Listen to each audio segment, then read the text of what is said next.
Sustainability has become such a overused, misused fad word that we seem to feel that sustainable and green features can be added onto a design just like any tapestry or upholstery. It is good to see that awareness spreading amongst various electrical and HVAC manufacturers and consultants.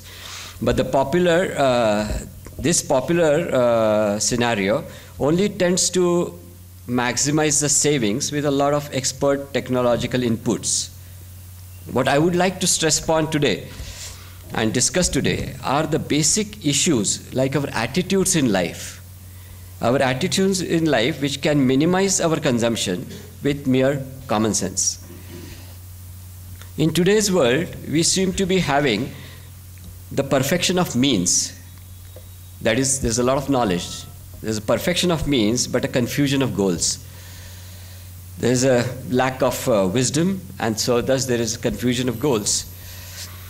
Attitudes are what shape our goals and objectives in life. Attitudes which could be born out of short-sighted, manipulative vested interests, or out of wisdom, the holistic understanding of life. We can learn a lot about sustainability from various examples in nature and from our vernacular architecture. Like on the other side, this is a fantastic example of how nature converts the sunlight into energy and food with hardly any energy input or any impact on this thing. Or this is the fluorescent coral here, or the habitat which we see in nature.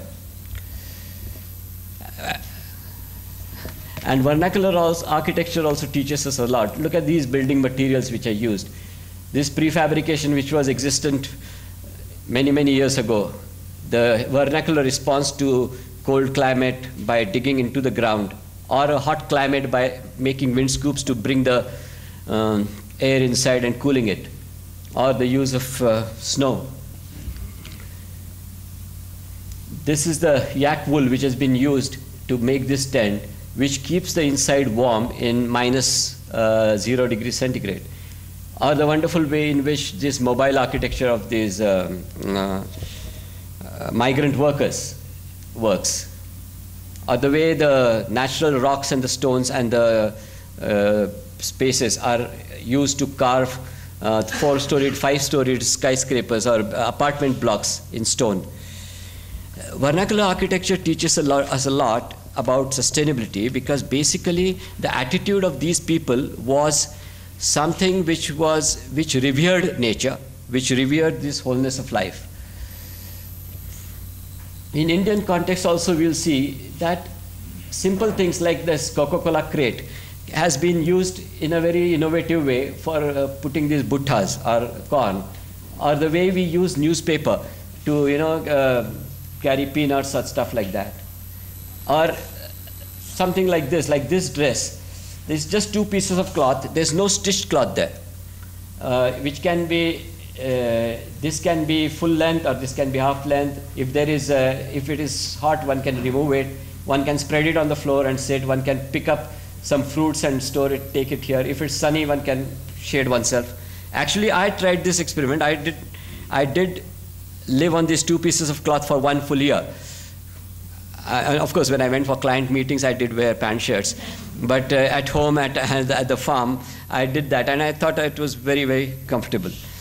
I mean,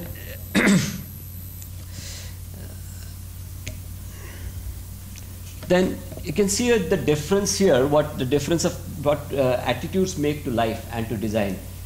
Our ancestors and our people, traditionally, we had great respect for water. And the way water was used, the way water was stored in these desert wells, the way it was harvested, the beautiful way in which these step wells were created as social interacting spaces, as air-conditioned pavilions, as well as spaces for fetching water. And this is the way the interface between land and water was a celebration, which was to be celebrated with such edifices. Whereas now, see what we have done to our water as a resource. Or here, this is Kolhapur. I have seen this as a very fresh stream with fish in it. And this is Ahmedabad, where this is the builder's interest and developer's interest, which has where they are making this kilometers long RCC retaining wall, scooping the soil and sand from this riverbed, putting it inside, and they're going to sell this land to the builders. I mean, the land could have met that water of the Sabarmati river in a much more beautiful way, much more accessible way for people to come and interact. You know, this is not going to be accessible. The entire beautiful public domain of water, that river, will not be accessible to people, will not be accessible to public. It will be only the domain of the builder and developer who builds his building there. Then our attitude to nature, either we have these monocultures or this water is not red because of any color, but because there is a yearly, every once in a year, there is a festival in Denmark where the young boys or men have to prove themselves that they are men by killing these whales. I mean, this is the attitude of man. I mean, it is not an attitude which is in harmony with nature, but with, I mean, it is so sad to see this, and these are all chopped by these people, and just to prove their what? Manhood. And then this is another way of doing it. I mean, the way we are looting the earth's resources. This is in Dubai. These are huge malls, air-conditioned malls. This sky is not real. This is a painted sky in Dubai mall. This entire thing, I mean, how much energy, electricity, air conditioning, how much is lost? And these people would send that building for green rating by saying, okay, instead of using 2,000 tons of refrigeration and air conditioning, we have used 1,900 tons or 1,950. But first of all, whether we really did need it. This is, most of you have seen these slides here, but they are my favorite slides. How commercialization has become rampant in India. How the Ganesha is dwarfed by the sponsorers. Or this politicization of the society, where there is one guy and they are all his chamchas saying, giving good wishes to him. So similarly, somebody had done this to this dog. You know, that all the dog chamchas and dog friends wishing this Monty a very happy birthday. And this is what you see in Bombay, Pune, everywhere, you know, big politicians, I mean, holdings of big politicians.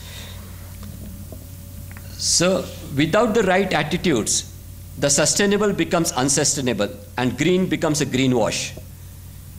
Self-restraint, what we called in our culture called Sayyam, self-restraint and self-denial have become antiquated values in the got mine and the me civilization. Got mine culture and the me civilization. I call it, this civilization that we are living in is the me civilization. And got mine, oh, okay, I got mine, that's done, you know. We need to learn to make short-term sacrifices for long-term gains. Politicians are afraid to even suggest this, as they themselves also love living as if there is no tomorrow.